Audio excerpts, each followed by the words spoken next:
So our next question comes from ZG. ZG says, I have a question. I've got $40,000 in debt, which includes car payments, personal loans, and credit card debt. I'm paying $1,400 a month on all of it. I have a house with $50,000 to $60,000 of equity. Is getting a HELOC a good idea to pay everything off and then have a payment of only $727 since every month I don't have enough money, so my credit card debt is increasing? I have 3 kids. I have a 4th on the way. Please answer my question.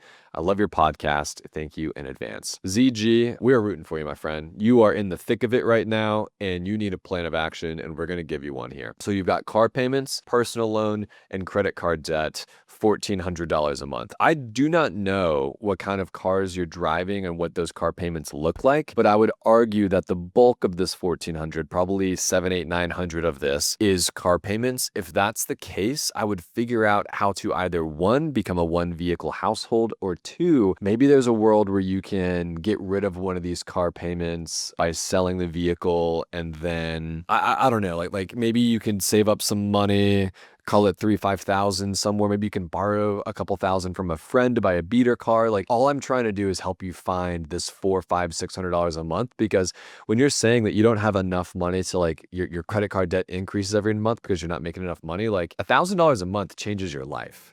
Right. And so if half of that can come from no car payment, the other half can come from working 20 hours every weekend at a McDonald's or at a Target or a Walmart, like, now you have an extra $1,000 or even $1,500 a month to really change your situation. So would it make sense to get a HELOC? I guess, like, in this situation, sure, it very well could make sense, because you'd free up about $600 here, assuming you could borrow that money, but you only have $50,000 to $60,000 of equity.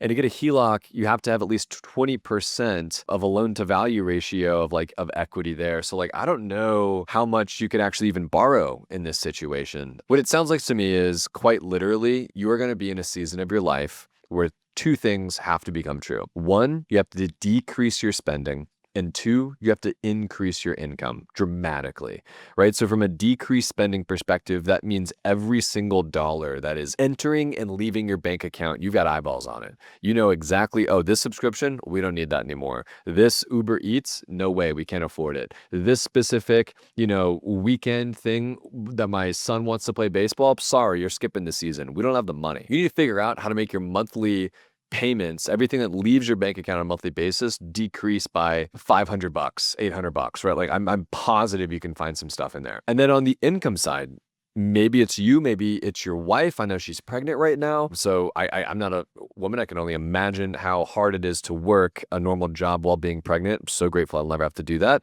So mad respect to our listeners out there who work jobs and pregnant. That's insane to me. But anyway, maybe there's a world where your wife could maybe start working some extra jobs. Maybe she's driving some Uber, right? Maybe she's doing some DoorDash delivery, right? She got some kids in the back seat. She's picking up the stuff. Like, there's a lot of different ways to get flexible here to earn an extra $500, $750, $1,000 a month of income, and then also take away $250, $500, $750 of expenses. And now you're net where things are starting to look in the right direction. You get some of this debt paid off. Maybe in your instance, you do the snowball method to start cleaning up some credit card debt, and then you're off to the races here. Austin, I think those takeaways are great. My mind immediately goes to someone's got to get more money in the door, or they have to lower expenses.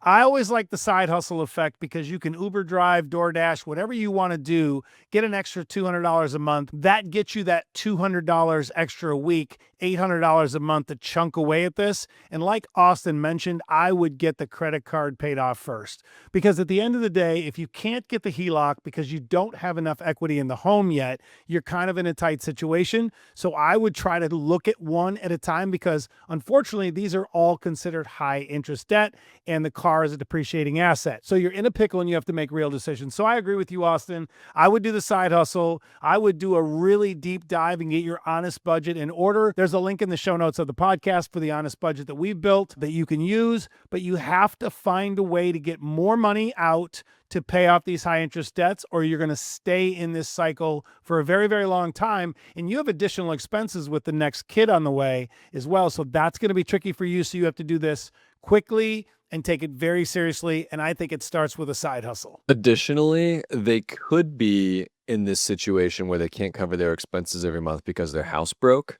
right? So maybe they've got too much house. Oh, we got 4 kids. We got to have a big mansion, and then maybe the mortgage payment is just too much for them. If that is the case, maybe there's a world where you do end up downsizing a little bit. I had a bunk bed growing up for a little bit. I mean, it's okay to do the bunk bed stuff with the kids. They don't remember. It's not a big deal. So maybe there's a world where you end up just selling the house entirely. Maybe you use some of that equity as either a down payment on your next spot or to help clean up some of this debt or something of that nature where you're able to have a little bit more on a monthly basis of margin because so much is not going to the house. You didn't tell us what your monthly mortgage payment is. We also don't know what your income is. So like I could just be completely wrong here, which I hope I am. But long story short, that's also an option to consider. But listen, ZG, we are rooting for you. You got this. Lock in. This is a season of your life where you're about to earn. You're about to work your butt off. You are about to change everything because you are going to get yourself in a situation where you and your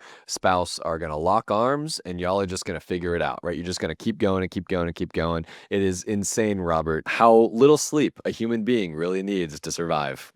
Right. Yeah. And sometimes for everyone listening, personal finance is personal. We all go through things. And sometimes you have to go backwards to go forward. I know that sounds weird, but it's just the truth. So many people live beyond their means. I think I read a stat recently, and we talked about this. 64% of households making over 100 grand a year are living paycheck to paycheck.